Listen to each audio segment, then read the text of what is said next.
A man sits in a neurologist's office, electrodes threaded deep into his brain. The doctor's finger hovers over a switch. Click. His face brightens, his posture straightens, his voice becomes animated, a different person entirely. Click. The light drains from his eyes, his shoulders slump, melancholy settles like fog. One switch, two selves. This isn't science fiction. This is deep brain stimulation for Parkinson's disease, and it reveals something unsettling about the nature of who we are. Change the electrical pattern, change the person. Adjust the information flow, adjust the soul. Consider the strange void of general anesthesia. One moment you're counting backward from 10, the next you're waking up hours later with no memory of the gap. Your consciousness, that most intimate aspect of your being, can be switched off and on with pharmaceutical precision. What kind of thing can be so easily interrupted?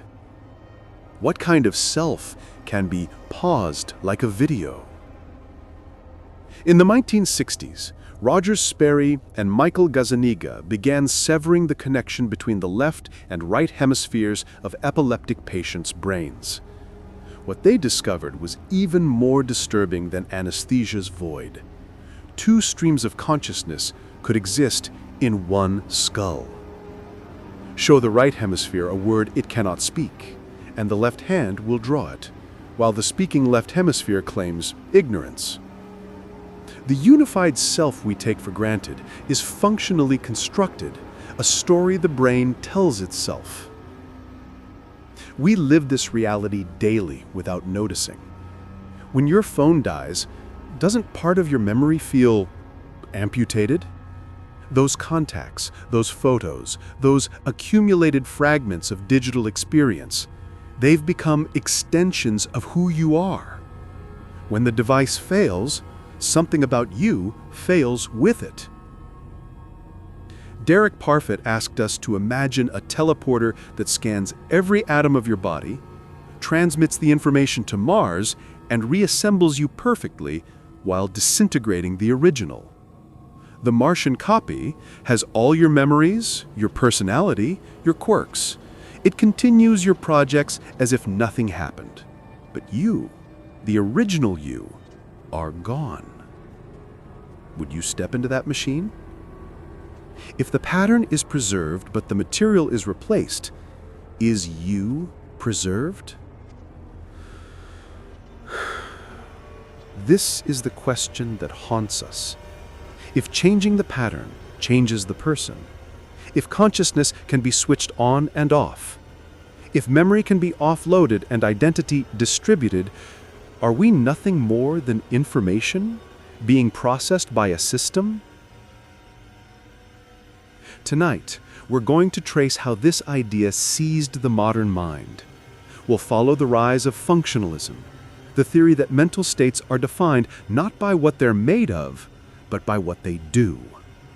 We'll dissect the psychological mechanisms that make the machine metaphor so seductive, explore how this theory battles across today's landscape of artificial intelligence and neural engineering, and, with gravitas, confront the stubborn mystery of consciousness that refuses to be reduced to mere computation.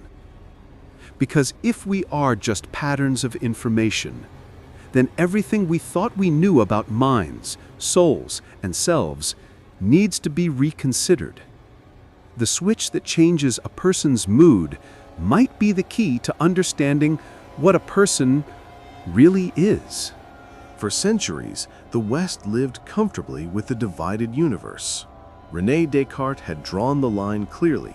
Mind was one kind of substance, matter another.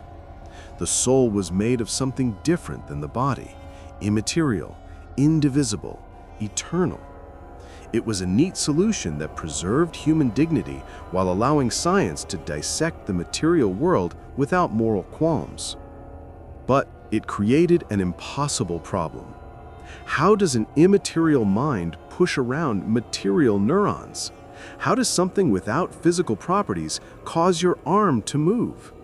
Descartes suggested the pineal gland as the meeting point, but this only pushed the mystery deeper. The interaction problem became philosophy's most persistent headache. By the early 20th century, psychology was desperate to become a real science. Enter behaviorism, with John Watson and B.F. Skinner leading the charge. Their solution was radical: eliminate mental talk entirely. Psychology should study only observable behavior, stimulus and response, input and output. The mind was a black box that science need not open. For decades, this worked. Behaviorists mapped learning curves, conditioned reflexes, and shaped behavior with impressive precision. If you couldn't measure it, it didn't matter. Mental states were just convenient fictions, stories we told ourselves about patterns in behavior. But the black box began to crack. Noam Chomsky delivered a devastating critique of Skinner's attempt to explain language learning through reinforcement. Children acquire grammar too quickly with too little input, making too few mistakes. They weren't just copying patterns, they were following internal rules no one had taught them. The poverty of the stimulus revealed a mind that was actively structuring experience, not passively recording it. Edward Tolman's rats provided another crack. Place a rat in a maze, let it explore without reward, then add food to the goal box. The rat immediately takes the shortest path, not the path it had been trained on, but the optimal route its mind had computed. Somewhere in that tiny brain, a cognitive map was being drawn. Mental representation mattered. Then came the machines that changed everything. Alan Turing's universal computer showed that any computation could be performed by any sufficiently complex system, regardless of what it was made from. The imitation game suggested that intelligence might be substrate neutral. If a machine could converse indistinguishably from a human, what grounds did we have for denying it a mind? Claude Shannon's information theory provided the mathematical foundation. Information could be measured without reference to meaning. A bit was a bit, whether it represented a stock price, a love letter, or a memory. The physical substrate was irrelevant. What mattered was the pattern of differences that made a difference. Early cyberneticians began modeling the mind as an information processing system. Warren McCullough and Walter Pitts showed that networks of artificial neurons could perform logical operations. Donald Hebb proposed that learning happened when neurons that fire together wire together. Memory as the strengthening of information pathways. But the real breakthrough came when philosophers began to see the implications. The identity theory, developed by J.J.C. Smart, U.T. Place, and David Armstrong, claimed that mental states simply were brain states. Pain just was the firing of C fibers. But Hilary Putnam noticed a problem. If aliens had different brains but felt pain when damaged, were we to deny their suffering simply because their C fibers were made of silicone instead of carbon? This led Putnam to machine state functionalism. Pain wasn't a particular kind of brain state, it was any state that played a particular causal role. Pain was the state typically caused by bodily damage and typically causing withdrawal, protective behavior, and aversive learning. It didn't matter if it was implemented in neurons, silicon chips, or biological soup. What mattered was the function. David Lewis refined this insight with role functionalism, defining mental terms by their place in a network of causal relations. Jerry Fodor developed the computational theory of mind, arguing that thinking was literally computation over symbolic representations. The mind was running a program, manipulating symbols according to syntactical rules that preserved semantic content. David Marr's three levels of analysis became cognitive science orthodoxy. Every information processing system could be understood computationally, what problem is it solving and why, algorithmically, how is it solving it, and implementationally, what physical system is running the algorithm. The mind was software running on the hardware of the brain. The success is mounted. Memory became information storage and retrieval. Mental imagery became the manipulation of spatial representations. Cognitive architectures like ACT-R and SOAR modeled reasoning as symbolic computation. Global workspace theory explained consciousness as the broadcasting of information across neural networks. But dissent was brewing. John Searle's Chinese room argument claimed that syntax wasn't semantics. A person following rules for manipulating Chinese characters might produce perfect responses without understanding a word. Ned Block's China brain thought experiment imagined the entire population of China implementing the functional organization of a brain. Would this vast system feel anything? The inverted spectrum haunted functionalist dreams. If two people had identical functional organizations but experienced red where the other experienced green, how could functionalism account for this difference? What about philosophical zombies? Beings functionally identical to conscious humans but with no inner experience whatsoever.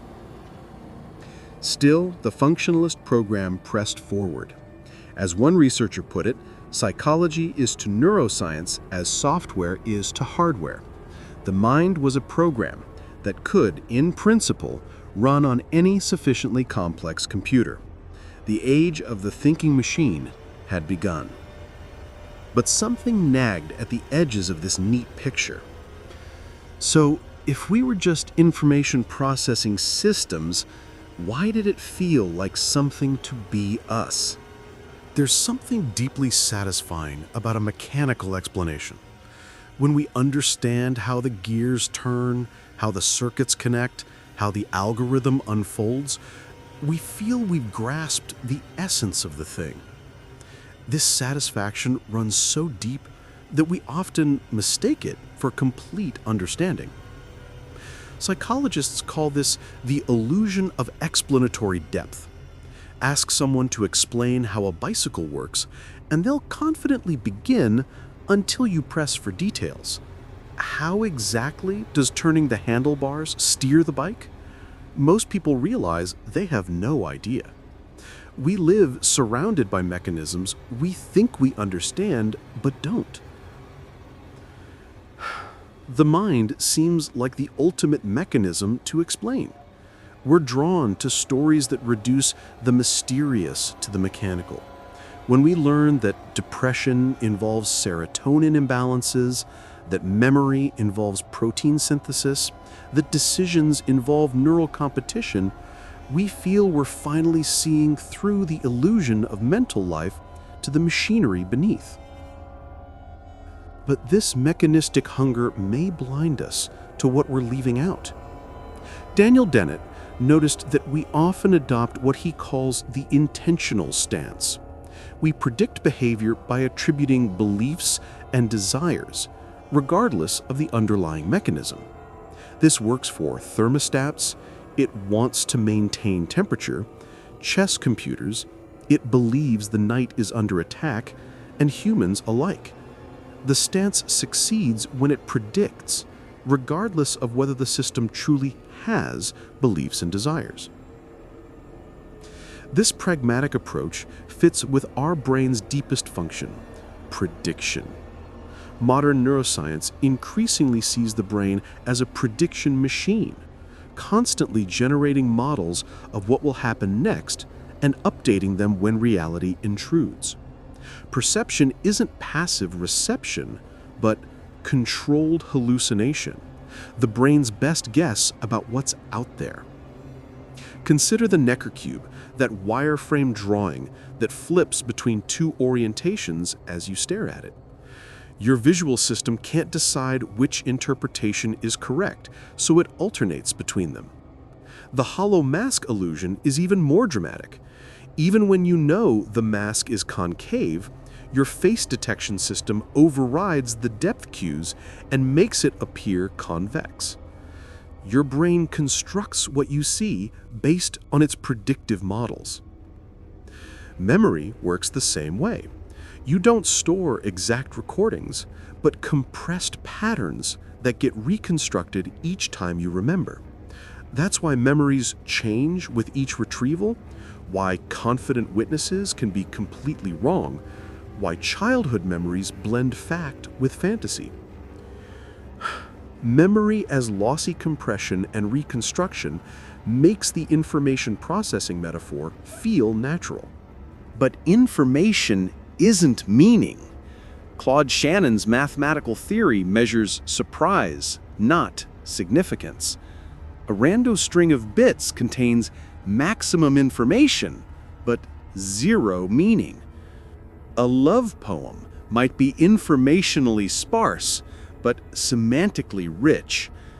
The symbol grounding problem haunts all computational approaches. How do symbols acquire meaning beyond formal manipulation? This connects to a deeper issue that philosopher Wilfrid Sellars identified: the tension between the manifest image of humans as rational agents responding to reasons and the scientific image of humans as causal mechanisms responding to forces. When you believe something because of evidence, are you following logical rules or neural patterns? The normative structure of reasoning, what you should believe, doesn't map neatly onto the causal structure of brain states.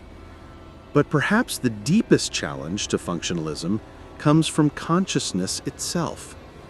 Mary, the color scientist in Frank Jackson's thought experiment, knows everything physical and functional about color vision, but has never seen color herself. When she finally sees red, does she learn something new? If so, functional knowledge isn't complete knowledge. The inverted spectrum makes the same point. If you and I see red where the other sees green, but our functional organizations are identical, we'll never know the difference. Yet something would be different: the qualitative character of our experiences, what philosophers call qualia. Functionalists have fought back on all fronts. Dennett argues that qualia dissolve under careful analysis. There's nothing there to explain beyond the functional dispositions. Higher-order thought theorists claimed consciousness just is a particular functional organization involving meta-representations. Illusionists like Keith Frankish argue that the what it's like of experience is a user illusion generated by our cognitive architecture.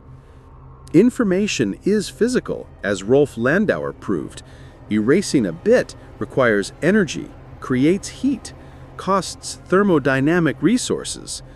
Information processing is never truly substrate-free, but this doesn't collapse functionalism.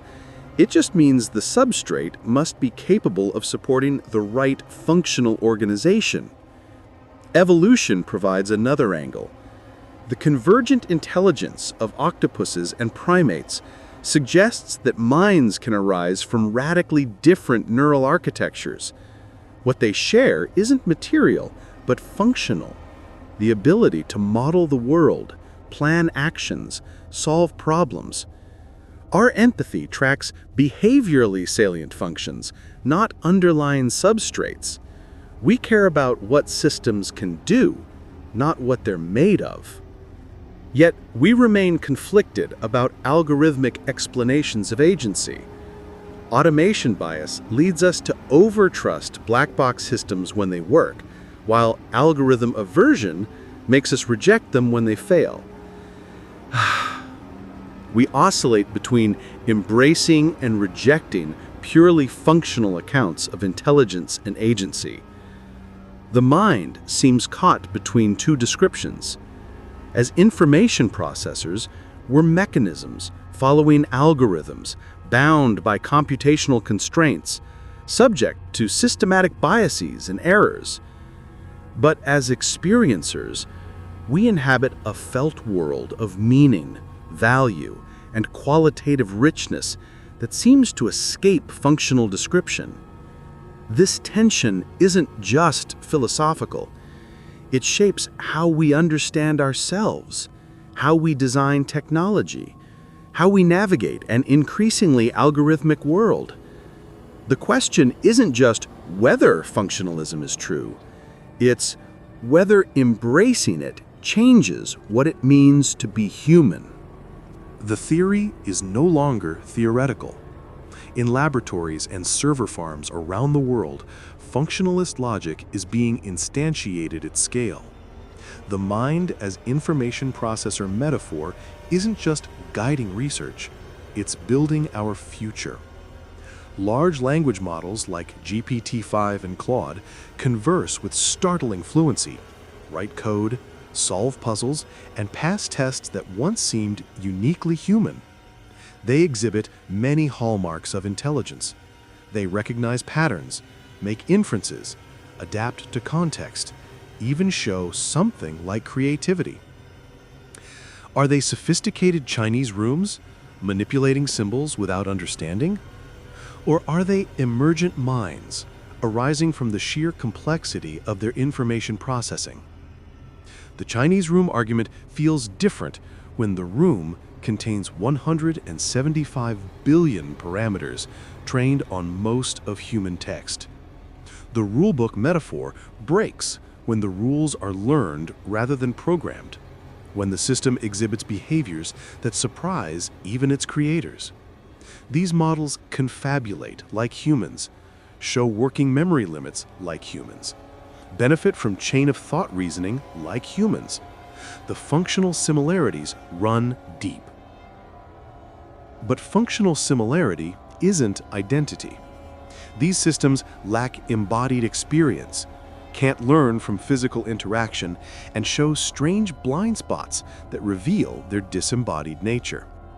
They're phenomenally capable within their domain, while remaining mysteriously limited beyond it. New tests of mind are emerging to probe these limitations. The Turing test seems quaint when machines can already fool humans in conversation. Researchers now use Winograd schemas that require common-sense reasoning, theory of mind tasks that probe understanding of other minds, and multimodal challenges that integrate vision, language, and action. The goalposts keep moving as the machines advance. Meanwhile, neuroscience is developing its own functional theories of consciousness. Global workspace theory, developed by Bernard Bars and Stanislas Dehaene, proposes that consciousness arises when information becomes globally available across the brain, a functional definition if there ever was one. Neural ignition patterns and the P3B brainwave correlate with conscious access, suggesting that consciousness might indeed be a particular kind of information processing. Integrated information theory takes a different approach, proposing that consciousness corresponds to integrated information, the amount of information generated by a system above and beyond its parts. This theory makes precise predictions about which systems should be conscious based purely on their information processing properties, though testing these predictions remains challenging. But the most direct test of functionalism may be coming from neurotechnology itself. Closed-loop deep brain stimulation can detect mood states and adjust stimulation parameters in real time, functionally tuning emotional experience. Change the information flow, change the felt experience. The correlation seems undeniable. Brain-computer interfaces are pushing the boundaries of where the mind ends and the machine begins. Patients with paralysis can control cursors and robotic arms through decoded neural signals. Speech can be reconstructed from brain activity in real time.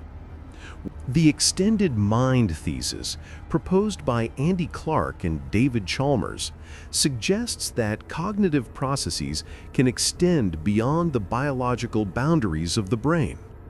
Otto's notebook functions as external memory, just as reliably as Inga's biological memory. Smartphones have become cognitive prosthetics, offloading memory, calculation, and even social reasoning. When these tools integrate seamlessly with our cognitive processes, they become part of our functional cognitive system. Research on cognitive offloading confirms this integration. We strategically use external tools to reduce cognitive load, and these tools begin to feel like parts of ourselves. The centaur cognition of human AI teams often outperforms either humans or AI alone, suggesting that cognition itself might be increasingly distributed across biological and artificial systems. The attention economy represents a more troubling instantiation of functionalist logic. If minds are information processing systems, then controlling inputs is a form of programming.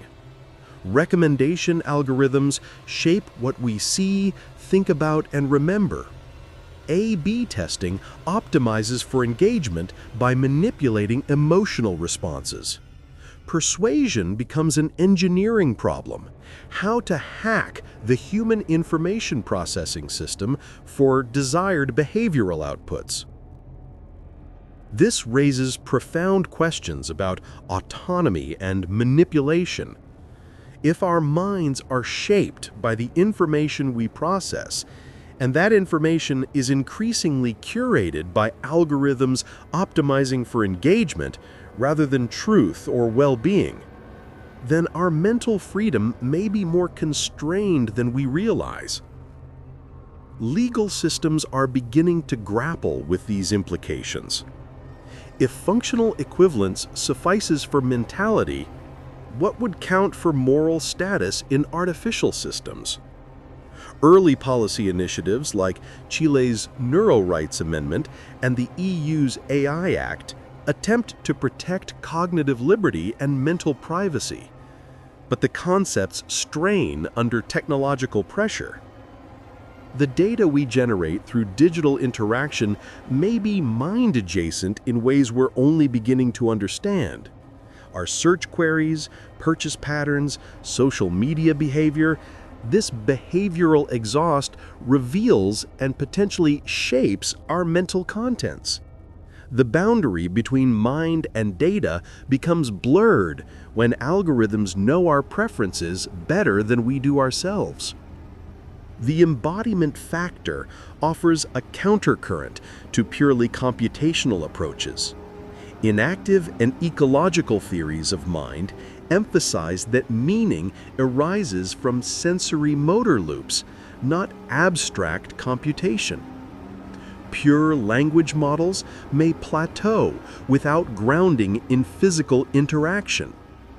The future may belong to hybrid systems that combine linguistic sophistication with embodied experience. We're living through the real-time test of functionalism. Every AI system that exhibits intelligent behavior, every brain-computer interface that translates thought to action, every algorithmic system that shapes human cognition.